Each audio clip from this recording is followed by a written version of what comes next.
అందరికీ ప్రీచులండి. ప్రభు అయిన యేసుక్రీస్తు నామంలో మీ అందరికీ శుభాలు తెలియజేస్తున్నాను. నా పేరు రాజు అండి. నేను చిల్డ్రన్ మినిస్ట్రీ చేస్తూ ఉంటాను. ఈ సమ్మర్లో మనకి 2025లో సమ్మర్ వచ్చింది కదా, నాకంటూ ఒక టీం ఉంది. సో ఆ టీంతో కలిసి ప్రతి చర్చ్లో 1 day or 2 days or 3 days ఇలా మేము VBS చేస్తూ ఉంటాం. Puppets, magic shows, action songs, ఇలా పిల్లలకి సంబంధించిన ప్రతి ప్రోగ్రామ్ చేస్తామండి.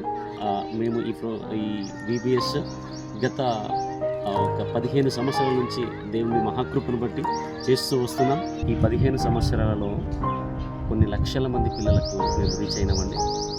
దేవుని మహాకృపను బట్టి వాళ్ళకి దేవుని యొక్క ప్రేమను తెలియజేస్తూ వస్తున్నాం. అదేవిధంగా మేము వచ్చినప్పుడు మేమే మెటీరియల్స్ తీసుకొచ్చి మీ దగ్గర మేము ఆ VBS కానీ CBC కానీ ఆ ప్రోగ్రామ్ మేము కండక్ట్ చేస్తామండి. ఫర్దర్గా ఈ సమ్మర్లో మీ చర్చెస్లో ఒకవేళ VBS పెట్టాలన్నా, CBC క్యాంప్స్ చేయాలన్నా దయచేసి మమ్మల్ని సంప్రదించండి. కింద మా నంబర్ మేము ఇస్తామండి. ఒకవేళ ఫర్దర్గా మా వీడియోస్ కోసం మీరు ఒకవేళ చూడాలనుకుంటే మా ఛానల్ని సబ్స్క్రైబ్ చేసుకొని మమ్మల్ని ఆదరించాలని కోరుతున్నాను. ప్రైజ్ లార్డ్ అందరికీ.